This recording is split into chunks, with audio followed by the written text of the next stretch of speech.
Sunday అనగానే అందరికీ గుర్తొచ్చేది బిర్యానీ. చికెన్ దమ్ బిర్యానీ అయితే ఇంకస్సలు వదిలిపెట్టరండి. విజిల్ తీయడం పాపం వేడి వేడిగా బిర్యానీ ఫ్లేవర్‌ని ఎంజాయ్ చేస్తూ తినేస్తారు.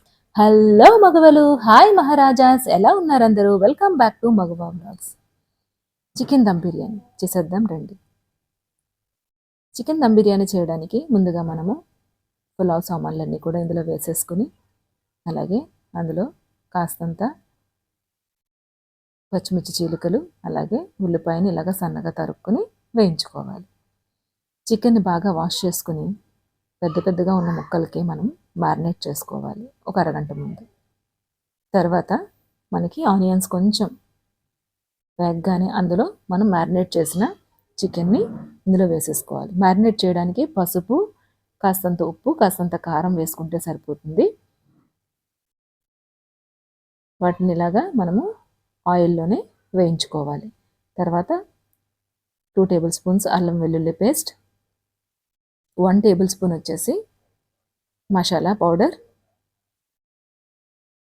ఆల్రెడీ పసుపు వేసేసాం కాబట్టి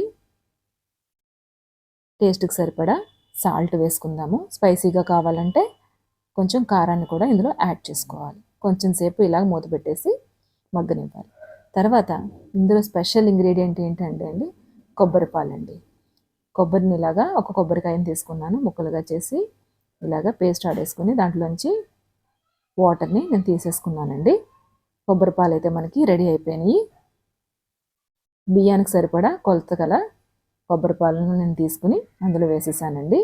బాస్మతి రైస్కి ఎప్పుడు కూడా గ్లాస్ బియ్యానికి ఒక గ్లాస్ వేసి ఆ గ్లాసులో పావు వంతు వేయాలండి. మళ్ళీ ఒక్క విజిల్ అయితే సరిపోతుందండి కుక్కర్లో పెట్టేసిన తర్వాత, అది మాత్రం మర్చిపోవద్దు. ఇక్కడ చికెన్ అయితే బాగా మగ్గిపోయిందండి. ఇప్పుడు నేను బాస్మతి రైస్ని ముందుగా కడిగి పెట్టుకున్నాను.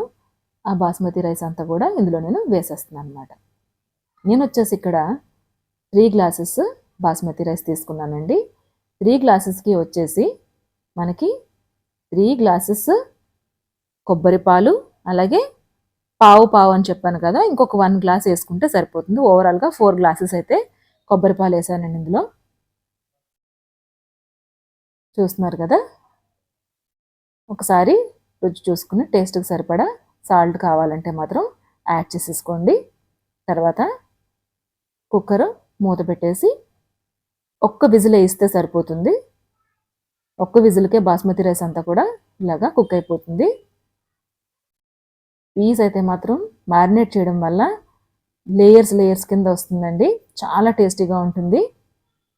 కుక్కర్లో ప్రెషర్ అంతా పోయిన తర్వాత లిడ్ ఓపెన్ చేసిన తర్వాత ఒక 2 టేబుల్ స్పూన్స్ వచ్చేసి పైన నెయ్యిని కూడా వేసుకోండి. మరింత టేస్టీగా ఉంటుంది. అంతేనండి, ఎంతో టేస్టీగా ఉండే కొబ్బరి పాలతో చేసిన బిర్యానీ అనేది రెడీ అయిపోయినట్టే. ఈ రెసిపీ కనుక మీకు నచ్చినట్లయితే లైక్ చేయండి, షేర్ చేయండి, సబ్స్క్రైబ్ చేసుకోవడం మాత్రం మర్చిపోవద్దండి. థ్యాంక్ యూ ఫర్ వాచింగ్ అండి.